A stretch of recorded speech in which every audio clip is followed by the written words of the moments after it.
Hi, it's Desiree from So Into You. Today I'm going to talk a little bit about the questions that you guys have. I always get asked all of these questions about hair, of course. So I'm going to take this time and try to do a little bit more videos on a little bit more. I only have one video up so far, but it's a start. So I figure I just get on and start talking about the questions that people ask me. A question that I just got recently, actually from a cousin of mine. Hey, Linda. She wanted to know about her hair loss. She's experiencing a lot of shedding, but she says she's still having her hair grow. It's not the growing that's the problem. To me, it sounds like it's keeping it on your head that's the problem. So of course, as we get older, it begins to slow down in growth, but this is not her issue. Her issue is it's growing, but it's just shedding tremendously. Now, Linda, that could be a lot of things. It really could be a lot of things. So I'm going to answer this question generally. And for those of you who don't know, I haven't seen Linda's hair. So this is just based on what she told me. So Linda, I definitely would have a one-on-one with you so that way I could see you, maybe like a Zoom or FaceTime or something like that. So that way I could see your hair and I'll be able to ask you more questions and kind of narrow down the answer specifically for you. However, that's a good question that people have in general. People want to know why they can't see the length of their hair. Why is so much hair shedding? Now, yes, your hair is supposed to shed daily, depending on your density, depending on how much hair you have on your head. It's supposed to shed daily. That hair is supposed to come out. However, if you're pulling out clumps of hair, that's not normal. So when that happens to my clients and I notice the shedding, like in the shampoo bowl, and I'm like, your hair is not used to shedding like this. So I start asking what happened. So for you at home, if you notice your hair is shedding a lot and it hasn't shedded a lot like that before, then I would look into what happened recently. It could be you took braids out, or you had a weave in, or you had something on that you didn't comb your hair through every day. By us combing our hair through every day, it's allowing those hairs to shed, those hundred some odd hairs to shed a day. Now, if we have braids in for a month or two, that's 60 days of shedded hair. Let's just say 100, just to keep it a nice even number. 100, let's just say we're shedding 100 strands per day. You leave that in for 60 days. Now you have 6,000 strands of hair that's going to come out when you take those braids out. So that's one situation that it possibly can be. Another situation is medicine. A lot of people don't relate medicine, changes in diet, any of that with their hair. Hair is strictly related to your nutrition and your hormones and genetics, of course. But being that that's the case, if you change your medicine, it could help your hair, it can hurt your hair. In most cases, there's a lot of medicines out there that doctors prescribe, of course, for things that's more important. So definitely take your medicine, but for things that are more important than your hair. But that could be a reason. Sometimes people have certain blood pressure medicines that they're on that affects their hair. The other thing that it could be is just talk about medicines. Not only medicines for like ailments, but birth control. Birth control can also mess with your hormones so that it kind of throws off what's going on in your follicles. So you can lose hair based on your hormone changes as well.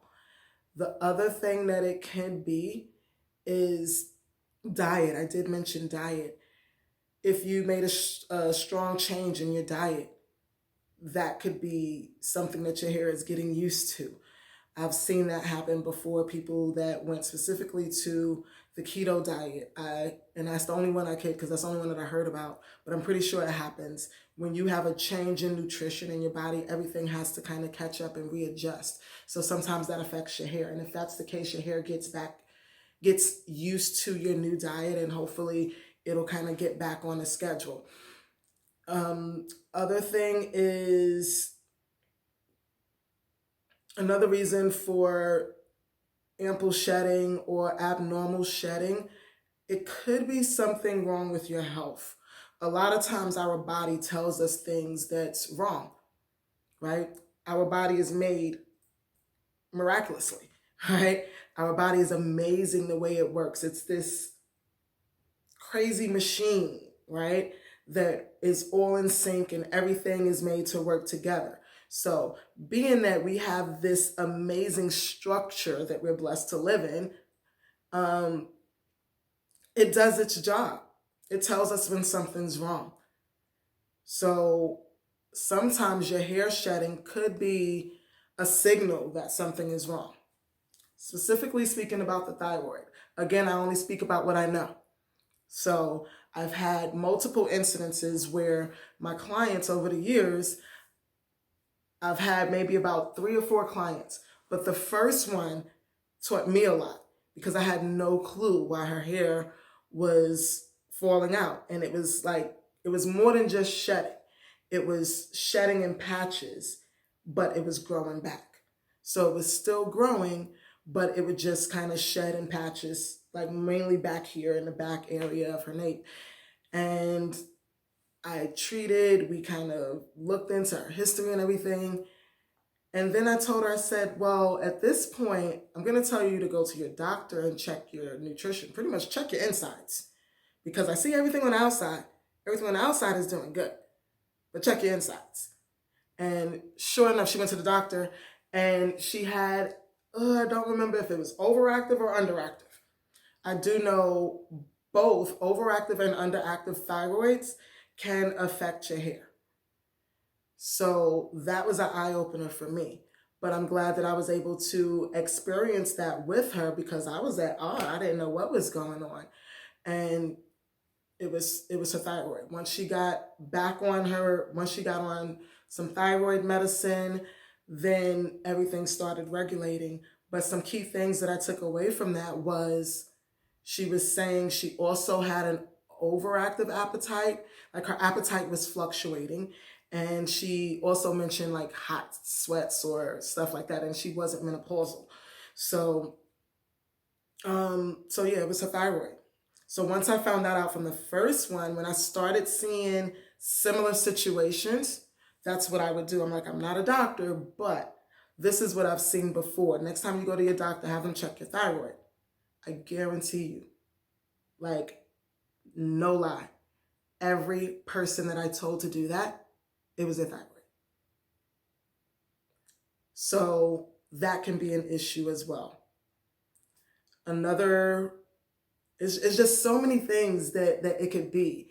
So if this is you, if you have a situation where you feel as if your hair is shedding and it's shedding so much, then first things first, if you have a local hairstylist that you go to your hairstylist because they can actually look and they can look at your scalp. They can analyze your scalp and hair and they can kind of analyze it over a course of time and keep up with it to find a routine or find a habit that's going on.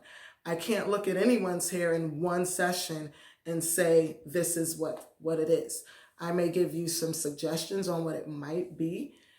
I'm good, but I'm not that good. But I can tell you what it might be and we can have a conversation. Sometimes we figure it out sooner for some people, and some people we literally have to monitor.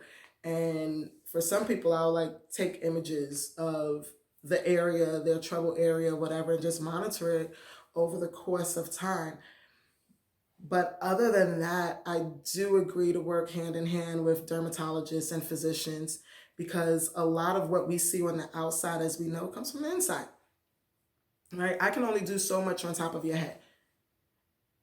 And I might as well put this out there. No, I can't put nothing on your hair that's going to make your hair grow. That's inside. Okay? I don't care what nobody say. I don't care what's on these products. I don't care what they say. I can't put nothing topically on your hair to make your hair grow. Now, I can do things to give you a healthy scalp or make your scalp perform better if it has issues. So if your scalp has clogged pores, or it's producing too many skin cells, causing dandruff and flakes that may hinder that hair from coming out of the follicle. Things like that we can take care of. We can handle scalp care. But underneath there, that hair growth and that the nutrients for the hair growth comes from your blood system. So I can't get inside your blood system. Now, if it's a situation where we have some type of alopecia, then I can recommend you to a dermatologist, and they have many different treatments that they can do for that on a medical level. I can't put some Jamaican black castor oil on your scalp and say, oh, it's going to grow. Okay? I know it was a time when people was actually putting, you guys, and this was a while ago, so I hope that this is all said and gone and nobody's doing this anymore, but people was actually putting yeast infection cream on their hair, on their scalp, to make their hair grow. And specifically, it was Monostat 7. They was mixing it with like hair grease or something like that. Crazy, right? I know. Who would put cream that goes down there up here? What happened? You kind of tripped and fell and was like, oh, that works. Like, what? I don't even understand how that came about. But the fact is, it did work. It did work. So I had to find out, why is this working? Because I've seen it with my own eyes, and it worked so much to the point where the client that was convinced to use it, when she came into me, she only would come in for haircuts. So I didn't see her often like that. She didn't have any other chemicals or anything like that. So when she was using it, she had thin hair, and her hair wasn't very dense. So she would section her hair and put it on her scalp. Kind of like, you greasing your scalp. So she would grease her scalp with it. And when she came in for a haircut, you guys, no lie, when I would pick her hair out, I can see the sections that she greased with the pussy pomade. No, that she greased with the actual cream. So it was at least about a good half an inch to an inch longer than the rest of the hair. Now, I also could tell that she didn't massage it through, but in those lines, I can clearly see those lines. That worried me even more because of the speed of growth. So not only did it appear to grow faster, but it also appeared to be thicker or more dense. That worried me. So I started doing research. Long story short, I found this news channel in Texas where this doctor was talking about it, and he explained that what the Monostat 7 has in it, it is a chemical that it's to attack the yeast. So instead of attacking the yeast, it's attacking what we call our erectopili muscle. That's that muscle that gives us goosebumps. So that's that muscle that pulls that root of that hair and allows that hair to stand up. So it disables that erectopili muscle. Now, being that is the only muscle of the follicle, it also aids in the process of hair growth and shed. So at the end of the day, it ends up disabling that erectopili muscle, so that way the hair does not shed. So it was like a long explanation, but it made sense. It disables something that's supposed to happen. It's supposed to work to shed. Your hair is supposed to shed. Even though you want all your hairs, it's supposed to shed. So it wasn't allowing that to happen. So people's hair was continuously growing, and then it was having multiple hairs growing out of a follicle. When you have multiple hairs growing out of a follicle, then you may have an issue. Ingrown hairs and all of that stuff. So that's how it worked technically. Was it safe? To me, no. It's supposed to go down there. Get something that's supposed to go up here. So but the other thing I was noticing was, as I was on these forums, and I had to get off because I ended up getting in arguments with stupid people. And I'm going to say stupid people. So I ended up getting in arguments with these people. And I said, let me just get off of here. But on those forums, I was noticing people were saying that they was getting headaches. Duh. You're putting a chemical on your scalp that doesn't belong there. You know, it doesn't belong there.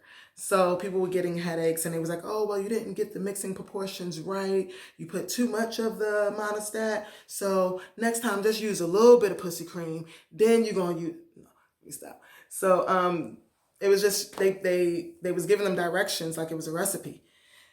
So that's that. So yeah, as far as hair loss, again, it could be so many different reasons that your hair is shedding abnormally.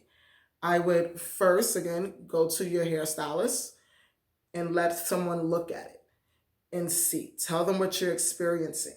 If you don't have a local hairstylist, you can contact me and I will get you on a face-to-face call and try to help you that way. My contact information will be down below. Oh, I'm supposed to say subscribe.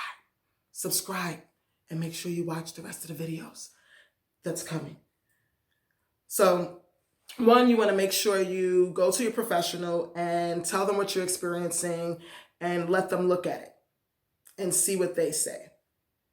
Two, you want to backtrack to when you started noticing the excessive shedding. Three, you want to make sure you analyze around that time that you noticed the shedding and see if you did anything else differently, whether it be your diet, whether it be your medicine, your medications, or anything like that. Double check all of that stuff. Once you double check all of that stuff, then you'll have your next steps. It is a process. Unfortunately, I wish I had an answer to say, this is what it is, go buy this, and you're going to have a head of hair. Unfortunately, that's not how it works. So if you have any other questions for me, please keep them coming. I'm going to try to answer them in video form, simply because I do have my YouTube channel and it's easier for me to talk. Well, I don't really like to eat the video, but I do have my YouTube channel and I want to fill it up with content that other people may need as well. So when you ask me a question, I most likely will answer it via video. If it's something specific to you, we can have a conversation. But I hope this helped and gave you guys a little bit of insight on why your hair may be falling out or shedding too much, and kind of some next action steps that you can take to kind of give you a little bit more peace of mind, and hopefully we can get your strands back in. So again, my name is Desiree Simmons, and this is Sew Into You, where we are all about sewing into yourself and giving you good, healthy hair. Speak to you later. As I stand here contemplating on the right thing to decide, will I take